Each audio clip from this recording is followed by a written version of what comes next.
జై శ్రీమన్నారాయణ. నేను మీ వాణి సత్యాన్ని శ్రీ విష్ణు పరివార్ ఛానల్ నుంచి మాట్లాడుతున్నానండి. Welcome to our channel. Shri Venkateshwara సుప్రభాతంలోని 27, 28 శ్లోకాలు చూద్దాం అనురాధ గారు. 27వ శ్లోకము.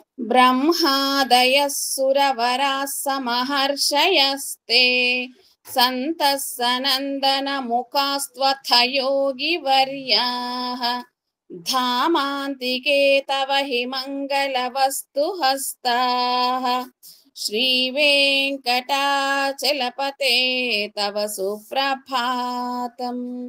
ఒకసారి పదాలు చూద్దాము.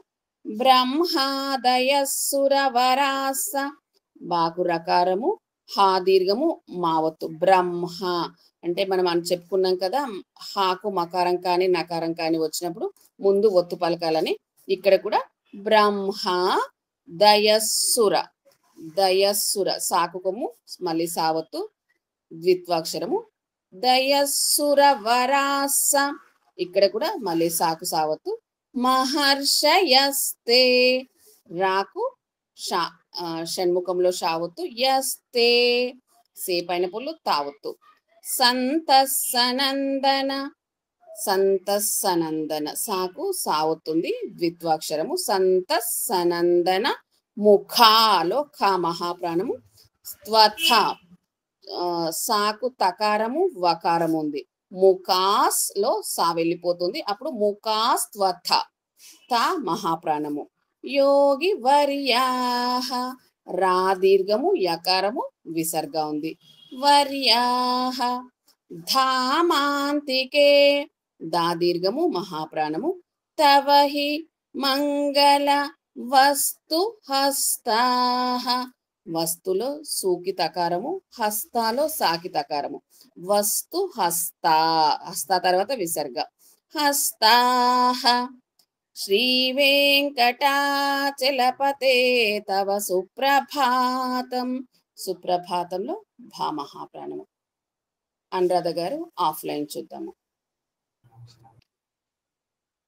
బ్రహ్మాదయస్సుర, బ్రహ్మాదయస్సుర, బ్రహ్మాదయస్సుర బ్రహ్మాదయస్సుర, వరాస, వరాస, వరాస వరాస, మహర్షయస్తే, మహర్షయస్తే, మహర్షయస్తే మహర్షయస్తే, సంతస్సనందన ముఖా, సంతస్సనందన ముఖా, సంతస్సనందన ముఖా, సంతస్సనందన ముఖా, స్త్వథయోగి వర్యాః, స్త్వథయోగి వర్యాః,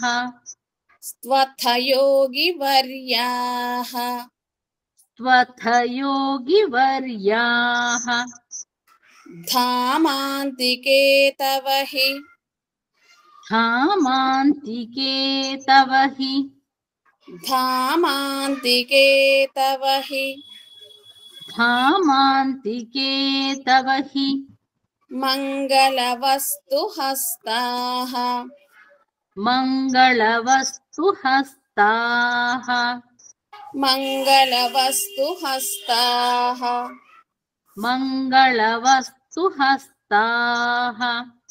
శ్రీ వెంకటాచలపతే, శ్రీ వెంకటాచలపతే, శ్రీ వెంకటాచలపతే శ్రీ వెంకటాచలపతే తవ సుప్రభాతం, తవ సుప్రభాతం, తవ సుప్రభాతం. తవ సుప్రభాతం. ఇప్పుడు సింగిల్ లైన్ చూద్దాము. బ్రహ్మాదయస్సుర వరాస మహర్షయస్తే, బ్రహ్మాదయస్సుర వరాస మహర్షయస్తే, సంతస్సనందన ముఖాస్త్వథయోగి వర్యాః, सन्तः सनन्दनमुखास्त्वतयोगिवर्याः धामान्तिके तव हि मङ्गलवस्तु हस्ताः धामान्तिके तव हि मङ्गलवस्तुहस्ताः श्रीवेङ्कटाचलपते तव सुप्रभातम् श्रीवेङ्कटाचलपते तव सुप्रभातम् ఇప్పుడు 2 లైన్స్ చూద్దాము. బ్రహ్మాదయః సురవరాः సమహర్షయస్తే సంతః సనందనముఖాస్త్వథ యోగివర్యాः ब्रह्मादयः सुरवराः समहर्षयस्ते सन्तः सनन्दनमुखास्त्वतयोगिवर्याः धामान्तिके तव हि मङ्गलवस्तु हस्ताः श्रीवेङ्कटाचलपते तव सुप्रभातम् धामान्तिके तव हि मङ्गलवस्तुहस्ताः श्रीवेङ्कटाचलपते तव सुप्रभातम् ఈ శ్లోకం మీరు నేను కలిపి ఒకసారి చదువుదాం. బ్రహ్మాదయః సురవరాः సమహర్షయస్తే సంతః సనందనముఖాస్త్వథ యోగివర్యాः ధామాంతికే తవ హి మంగళవస్తు హస్తాః శ్రీవేంకటాచలపతే తవ సుప్రభాతం. ఇప్పుడు 28వ శ్లోకం చూద్దాము. లక్ష్మీ నివాస నిరవద్య గుణైక సింధో సంసార సాగర సముత్తరణైక సేతో వేదాంత వేద్య నిజ వైభవ భక్త భోగ్య శ్రీ వెంకటాచలపతే తవ సుప్రభాతం. ఇప్పుడు పదాలు చూద్దాము. లక్ష్మీ కి అక్షకి గుడి దీర్ఘము మకారము. లక్ష్మీ నివాస నిరవద్య దాకు యకారము. గుణైక సింధో సింధోల దో పైన పొల్లు మహాప్రాణము. సంసార సాగర సముత్త తాకింద తావొత్తు అంటే ద్విత్వాక్షరము. రణైక సేతో వేదాంత వేద్య దాకు యావత్తు. నిజ వైభవ వైభవలో భా మహాప్రాణము. భక్త భోగ్య భక్తలో భా మహాప్రాణము. కాకు తావొత్తుంది అంటే సంయుక్తాక్షరము. భక్త భోగ్య భోగ్యలో భో మహాప్రాణము. గాకు యావత్తు సంయుక్తాక్షరము. శ్రీ వెంకటాచలపతే తవ సుప్రభాతం. భా మహాప్రాణము. సుప్రభాతంలో భా మహాప్రాణము. అనురాధ గారు ఆఫ్ లైన్ చూద్దాము.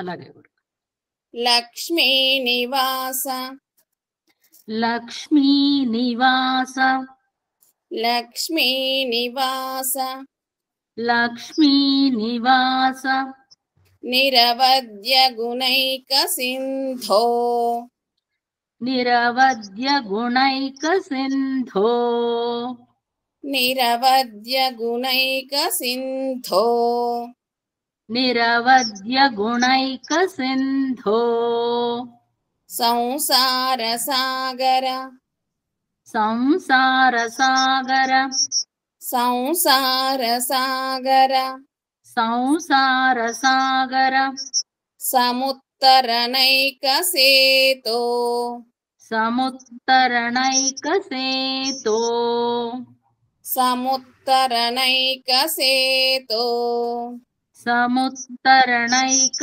సేతో వేదాంత వేద్య వేదాంత వేద్య వేదాంత వేద్య వేదాంత వేద్య నిజ వైభవ భక్త భోగ్య నిజ వైభవ భక్త భోగ్య నిజ వైభవ భక్త భోగ్య నిజ వైభవ భక్త భోగ్య శ్రీ వెంకటాచలపతే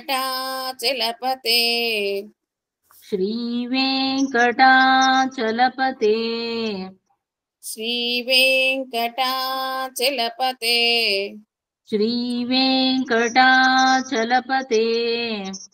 తవ సుప్రభాతం తవ సుప్రభాతం తవ సుప్రభాతం తవ సుప్రభాతం. ఇప్పుడు సింగల్ లైన్ చూద్దాం. లక్ష్మీ నివాస నిరవధ్య గుణైక సింధో లక్ష్మీ నివాస నిరవధ్య గుణైక సింధో సంసార సాగర సముత్తరణైక సేతో సంసార సాగర సముత్తరణైక సేతో వేదాంత వేద్య నిజ వైభవ భక్త భోగ్య వేదాంత వేద్య నిజ వైభవ భక్త భోగ్య శ్రీ వెంకటాచలపతే తవ సుప్రభాతం శ్రీ వెంకటాచలపతే తవ సుప్రభాతం. ఇప్పుడు టూ లైన్స్ చూద్దాము. లక్ష్మీ నివాస నిరవధ్య గుణైక సింధో సంసార సాగర సముత్తరణైక సేతో లక్ష్మీ నివాస నిరవధ్య గుణైక సింధో సంసార సాగర సముత్తరణైక సేతో వేదాంత వేద్య నిజ వైభవ భక్త భోగ్య శ్రీ వెంకటాచలపతే తవ సుప్రభాతం వేదాంత వేద్య నిజ వైభవ భక్త భోగ్య శ్రీ వెంకటాచలపతే తవ సుప్రభాతం. ఇప్పుడు మీరు నేను కలిసి ఫుల్ శ్లోక చదువుదాము. లక్ష్మీ నివాస నిరవధ్య గుణైక సింధో సంసార సాగర సముత్తరణైక సేతో వేదాంత వేద్య నిజ వైభవ భక్త భోగ్య శ్రీ వెంకటాచలపతే తవ సుప్రభాతం. జై శ్రీమన్నారాయణ అండి. జై శ్రీమన్నారాయణ గురుగారు. ఈ వీడియో కనుక మీకు నచ్చినట్లయితే కనుక లైక్ చేయండి, షేర్ చేయండి, అలాగే సబ్స్క్రైబ్ చేసుకోండి. మీ లైక్స్ మాకు చాలా ఇంపార్టెంట్ అండి. మీరు అందరూ కూడా లైక్ చేస్తున్నారు. ధన్యవాదాలు. ఉంటాను.